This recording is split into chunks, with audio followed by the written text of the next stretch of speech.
really quick video about Israel, the conflict with Hamas, Hezbollah, and Iran, and really what probably will happen, probably should happen next. But before I talk about that, I want to just look at what happened yesterday in the media. I watched the ITV coverage of the events. I didn't watch BBC, I didn't watch Sky, but from watching ITV, it was enough to see what the mainstream media agenda is. And again, they're always drawing equivalence between Israel, a democratically elected free society that's planted in the middle of, let's just say, hostile players in the Middle East, and terrorist organisations, and a terror state, which is what Iran is. And I think it's fair to say that Iran is dangerous, but it's going to get a lot more dangerous. I was listening to an American diplomat, an expert in what Iran's doing with its nuclear program, and this guy was saying that 2 months to a year, and Iran will actually have a nuclear bomb ready to go, ready to deliver to, well, we know where they're going to deliver it to. And obviously he made the point that the ballistic missile attack that happened, and I think this is what people have got to realise, what Iran is doing, it's in the military, it's what's called a probing attack. They're seeing where the weaknesses are in Israel's defensive capabilities. And I mean, we don't know. That it could even be the situation that Iran already has a nuke. But I think that's unlikely. But it's possible because there's that many holes in the strategy that the Americans have used for the past, since Obama came to power. Let's get it right. He also made the point that when Trump was dealing with Iran, that Iran was literally getting defanged. Biden came in and reversed everything and put the Iranian nuclear program on steroids. Now, if Iran has a nuclear weapon, this is not like North Korea. It's bad enough North Korea having a nuclear weapon. It's bad enough Pakistan and India having nuclear weapons. But that's always going to be a regional nuclear holocaust between Pakistan and India. And again, you know, Pakistan, I must admit, Pakistan having a nuclear weapon, I find extremely worrying when you realise how much extremism comes from Pakistan and comes from the madrasas in Pakistan. But that's another story. But getting back to Iran. If North Korea launched its nuclear weapon, the leader of North Korea, however mad he is, he's not driven by a religious ideology that makes him think that if he gets fried in a nuclear holocaust, he's going to go straight to paradise and get his 70 virgins, which is what the mad mullahs in Iran claim to believe. Now, whether they actually believe that garbage or not is open to interpretation, but we can't really take that chance. Rocket Man having a nuclear weapon is bad. He could use it. It's unlikely. Iran having a nuclear weapon is disastrous. Now, years ago, I don't know whether this is true or not, but I've no reason to believe it's not true, that there's an Israeli military doctrine called the Samson Doctrine. And if anyone knows their little Bible stories from Sunday school, Samson was the guy that basically got seduced by Delilah. She took his powers, familiar story, and basically chopped off his hair, and he was captured by the Philistines and imprisoned by the Philistines. He grew his hair back and went into the Philistine temple as a spectacle of ridicule by the Philistines, and he basically pulled the temple down on himself and on the Philistines and killed himself and all Israel's enemies. Okay, so that's the story of Samson. So the Samson option is basically, if Israel is going to be destroyed, it is going to destroy every single one of its enemies as it goes down. So if there's ever a situation where by conventional, chemical, biological or nuclear weapons that Israel is going to be destroyed, it is going to rip into everybody that is its enemy. Okay? So that means pretty much every single jihadist group, every single jihadist state will be getting something very, very unpleasant landing on their capital cities. In other words, nuclear weapons.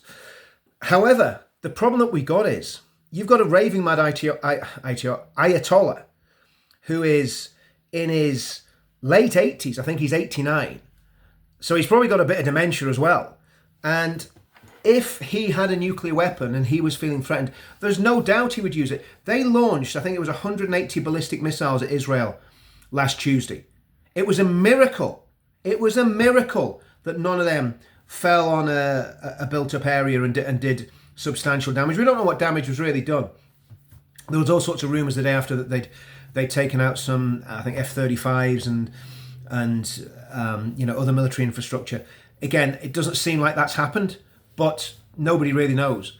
But the reality of the situation is this, that Israel, whatever you think of Netanyahu, whatever you think of the Israeli state, and I'm a fan of Israel. I'm actually quite a fan of Netanyahu. I've followed his career with interest for many years, and I know a lot of people in Israel don't like Netanyahu. A lot of, I suppose, Naftali Bennett is probably the natural successor to Netanyahu. But anyway, putting that aside, I think Netanyahu and the Israeli government, whether they're left wing or right wing, cannot take the chance on Iran getting a nuclear weapon and having the off chance that they've proved they're going to launch ballistic missiles.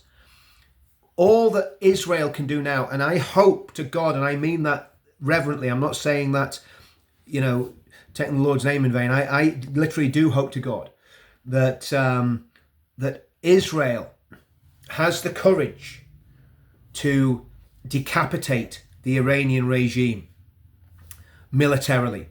I'm not saying kill all the leaders. I'm saying make it so that it can't function. Just like they've done with Hezbollah, like they've done with Hamas, they need to do the same with Iran. Because if Iran gets a nuclear weapon, they will deploy it and they will use it.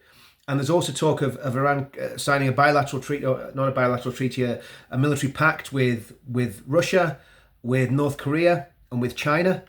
Now, Israel has to act now. And that half-dead sock puppet of a man, as Mark Stein used to call him, Joe Biden, who doesn't even know how to put his socks on or tie his shoelaces anymore. He just needs to be ignored. Netanyahu, if he has to go it alone, he has to go it alone. But it has to be done. Israel, I believe Israel must attack Iran before the next election, if possible. And they must do it in such a comprehensive way and in really in shock and awe. They need to take out their nuclear facilities. They need to take out their oil fields. They need to take out their vital infrastructure, and they need to kill as many of the leaders of Iran as possible. That's what Israel must do. And that sounds extreme. That sounds crazy. It's not. That's to bring peace to the world, believe it or not. Because if you let those lunatics get a nuclear weapon, they will deploy it. And if they deploy it, then we're talking about a nuclear holocaust in the Middle East. You're talking about countries being uninhabitable for thousands of years. And then, of course, there is a massive chance of escalation. When nuclear weapons start getting thrown about, there's all sorts of unforeseen consequences. I keep talking about the book that I've read on nuclear war. It is the most horrific set of circumstances imaginable. So Israel must act now to prevent a nuclear war happening. They've got to strike Iran, and they've got to strike them very hard. And what do they have the equipment to do that? I don't know. Do they have the technical ability, the intelligence ability to do it? I don't know. I'm not an Israeli. I don't know anything about their capabilities. But for the sake of world peace, and as crazy as this sounds, for the sake of world peace, I believe that Israel must have a massive surprise attack on Iran and disable and destroy as much infrastructure as they can. They've got to get at those nukes. And if that means there's nuclear material leaks into the atmosphere or whatever, I mean, if that happens, it happens. But it's far better than having a nuclear weapon exploding over Tel Aviv or over Jerusalem, because that will lead to a full-scale nuclear war in the Middle East. There's no doubt about that. That's what happens if Iran gets the bomb. So all these peaceniks, all these morons that are asking for de-escalation, that snake needs its head cut off. Iran has been destroying peace in the Middle East since 1979. Those mullahs are evil to their core. They're psychopathic. They believe in a psychopathic doctrine. And they are going to take peace from the earth. And the only man that can stop that right now is Benjamin Netanyahu. So if you're praying people, pray for wisdom for Benjamin Netanyahu and his war cabinet, and pray that they have the guts to do what needs to be done. And I think they need to do it quick. I think there needs to be a strike against Iran in the next 2 weeks. But who am I? I'm not exactly Winston Churchill, am I? But that's just my opinions, guys. You watch my channel because you like my opinions. Controversial one. Israel Go cut the head off the snake. See you all soon.